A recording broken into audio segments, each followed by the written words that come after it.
केदारनाथ विधानसभा का चुनाव प्रचार अब करीब करीब आखिरी पड़ाव तक पहुंच गया है। उम्मीदवार पूरी ताकत लगा रहे हैं, गांव-गांव, गली-गली जाकर लोगों तक अपना संदेश पहुंचा रहे हैं और लोकतांत्रिक अधिकार का इस्तेमाल करने की अपील भी कर रहे हैं। सियासी तौर पर बीजेपी के लिए यहां साख का सवाल है और अब सवाल इस बात को लेकर भी है कि क्या केदारनाथ सीट पर बीजेपी की जमीन खिसक रही है या फिर अपने काम के आधार पर वोट मिल जाएंगे। देखिए, जब मैं पहले यहाँ की विधायक के रूप में काम करती थी तो इस सतेरा खाल क्षेत्र के तमाम गांवों में पेयजल का भारी संकट था। छोटे छोटे धारे कुओं से इनका पेयजल का काम चलता था, लेकिन जब महिलाएं इस समस्या को मेरे सामने बोलती थी तो मुझे बड़ा कष्ट होता था और मैंने सदन के अंदर भी, सड़क में भी इसके लिए संघर्ष किया।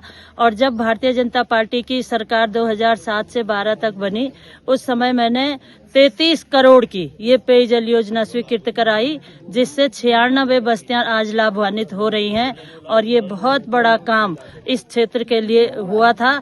और अब दूसरे फेज में जो हमारा चोपता क्षेत्र है उसके लिए भी द्वितीय चरण की योजना मतलब अपने गतिमान है। वहां पर टैंक बन रहा है और चोपता क्षेत्र की भी तमाम 45 से 40 ग्राम पंचायतों को इस पेयजल का लाभ मिलने वाला है, जो दोनों योजना भारतीय जनता पार्टी की सरकार ने की है। तो निश्चित तौर पर हम काम करते हैं और दूसरे लोग केवल समस्या गिनाते हैं।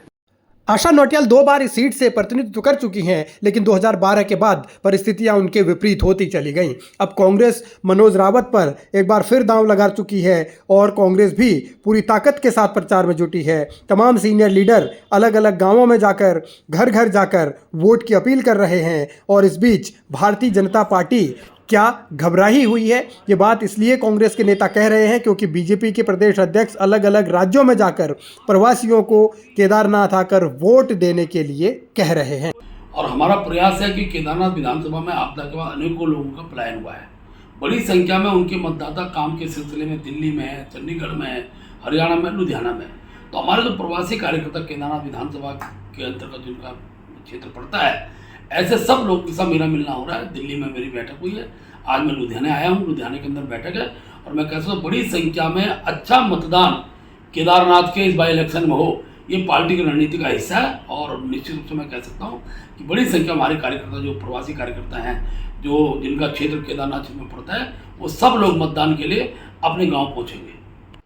केदारनाथ विधानसभा सीट से ताल्लुक रखने वाले प्रवासियों को बुलाने के लिए बीजेपी प्रदेश अध्यक्ष कसरत कर रहे हैं। साथ ही वो कांग्रेस को भी घेर रहे हैं कि कांग्रेस के पास करने को कुछ नहीं बचा है, कांग्रेस के पास कहने को कुछ नहीं बचा है। लड़ाई यहाँ दिलचस्प होने वाली है। देखिए, कांग्रेस के लोग तो बिना मुद्दों के केवल खाना पूर्ति कर रहे हैं, ना तो उनका आधार है, ना तो वहाँ कोई उनका जनाधार है।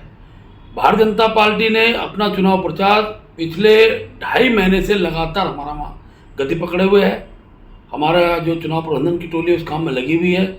प्रत्याशी का भ्रमण रात दिन चल रहा है और कल से 12 तारीख से लेकर लगातार 18 तारीख तक मेरा भी अनेकों गांवों में जाना होगा। माननीय मुख्यमंत्री जी 12 तारीख को हमारा वहां पर हमने अनुसूचित जाति का एक बड़ा सम्मेलन करने का निश्चय किया है। उसमें माननीय मुख्यमंत्री जी की सहभागिता रहेगी। उसके बाद महिलाओं का सम्मेलन और हमारे जो पूर्व सैनिक है, इनके सम्मेलन की कड़ी हमने बनाई हुई है।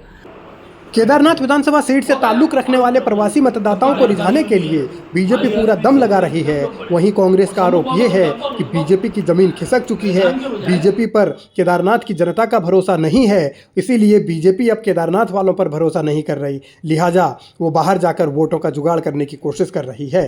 कांग्रेस ये भी आरोप लगा रही है कि इस सबसे कुछ नहीं होने वाला, क्योंकि बीजेपी के सामने चुनौती बद्रीनाथ की तरह केदारनाथ को बचाने की है। बद्रीनाथ बीजेपी हार चुकी है, केदारनाथ में क्या होगा इसे लेकर कयास हैं। सवाल ये भी है कि केदारनाथ की जनता किसका साथ देगी।